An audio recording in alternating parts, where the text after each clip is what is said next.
സ്വർണ്ണനാവുകാരനായ ഈവാനിയോസ് ഈ ബോട്ടിനെ കുറിച്ച് വിശേഷിപ്പിക്കുന്നത് മനുഷ്യരായ നമ്മൾ നമ്മുടെ ബുദ്ധി കൊണ്ട് കണ്ടെത്തുന്ന ഒരു സംവിധാനം.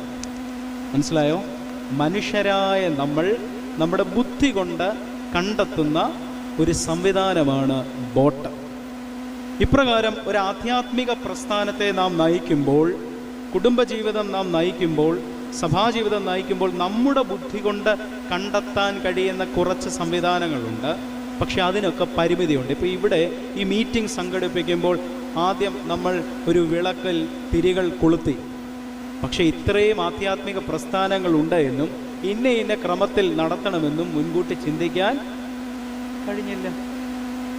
നമ്മളെ കൊണ്ട് ഇങ്ങനെയൊക്കെ ഒക്കുകയുള്ളൂ. നമ്മളിപ്പോൾ ഒരു റിപ്പോർട്ട് ബുക്ക്, നല്ലതാണ്, എല്ലാ ആധ്യാത്മിക പ്രസ്ഥാനങ്ങളുടേതുമായി റിപ്പോർട്ട് ബുക്ക്, ഇത് തയ്യാറാക്കിയവർ എത്ര ആവർത്തി